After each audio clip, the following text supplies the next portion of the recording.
লক্ষ্মী পূর্ণিমায় কী করবেন? 2025 সালের সারা পৃথিবীর লক্ষ্মী পূর্ণিমা তিথির সময়সূচি, আশ্বিনের পূর্ণিমা তিথির সময়সূচি আজকে আমি প্রদান করব। এবং ভগবান শ্রী নারায়ণ ব্যতীত লক্ষ্মী পুজো করলে কি হয়? মাতা মহালক্ষ্মী দেবী হলেন পরমেশ্বর ভগবান শ্রী নারায়ণের সর্ব ঐশ্বর্য শক্তি, তাঁর নিত্য পত্নী।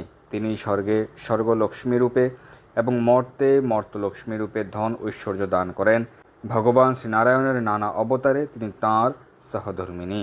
তিনি শান্তির দেবী, বিজয়ের দেবী, ধন ধান্য ঐশ্বর্যের দেবী। সমস্ত ভারতবর্ষে মন্দিরে মন্দিরে লক্ষ্মীনারায়ণ, লক্ষ্মী নরসিংহদেব, সীতারাম প্রভৃতি রূপে শ্রীমান নারায়ণের সহিত তিনি পূজিতা।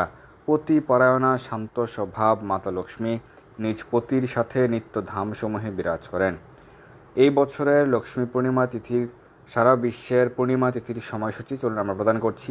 ভারতের ক্ষেত্রে 6 অক্টোবর বেলা 12টা 23 ঘটিকা থেকে শুরু হচ্ছে, পরদিন 7 অক্টোবর সকাল 9টা 16 ঘটিকা পর্যন্ত। বাংলাদেশের সময় অনুযায়ী 6 অক্টোবর দুপুর 12টা 53 ঘটিকা থেকে 7 অক্টোবর সকাল 9টা 46 ঘটিকা পর্যন্ত। মালয়েশিয়া, সিঙ্গাপুর, চীনের সময় অনুযায়ী 6 অক্টোবর দুপুর 2টা 53 ঘটিকা থেকে 7 অক্টোবর সকাল 11টা 46 ঘটিকা পর্যন্ত। জাপান, দক্ষিণ কোরিয়ার সময় অনুযায়ী 6 অক্টোবর বেলা 3টা 53 থেকে 7 অক্টোবর দুপুর 12টা 46 পর্যন্ত।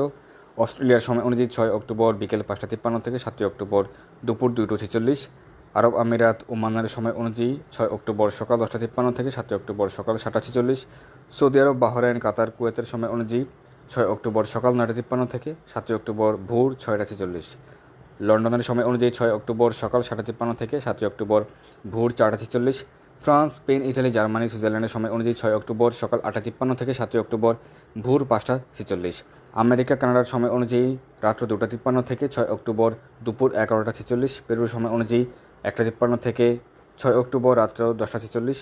এবং ব্রাজিলের সময় অনুযায়ী 6 অক্টোবর ভোর 3টা 53 ঘটিকা থেকে মধ্যরাত্র 12টা 46 ঘটিকা পর্যন্ত। কীভাবে পালন করবেন লক্ষ্মী পূর্ণিমা তিথি? কী পূজা বিধি রয়েছে? অবশ্যই এদিন কৃষ্ণ প্রসাদ গ্রহণ করবেন পূর্ণিমা তিথি উপলক্ষে।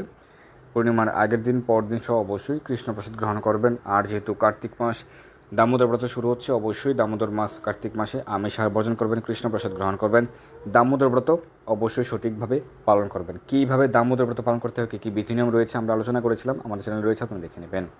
এবং ভগবান শ্রী নারায়ণ সহিত লক্ষ্মী দেবীর পূজা আদি করবেন। মৃত্তিকা বিগ্রহ হলে লক্ষ্মীনারায়ণ, যুগল বিগ্রহ চক্ষুদান, ষোড়শোপচারে দর্পণ অভিষেক, ধাতব বিগ্রহ হলে স্বাভাবিক অভিষেক করা যাবে। এছাড়া পুষ্পাঞ্জলি, আরতি, ভোগ নিবেদন প্রভৃতি করবেন। এবং ভগবান নারায়ণ প্রসাদ লক্ষ্মী দেবীকে অর্পণ করবেন। বাসুদেব বর্ষণ, পঞ্চসুক্ত হোমের বিধিও রয়েছে। পঞ্চসুক্ত হোমের মধ্যে পুরুষ সুক্ত, স্ত্রী সুক্ত, নারায়ণ সুক্ত,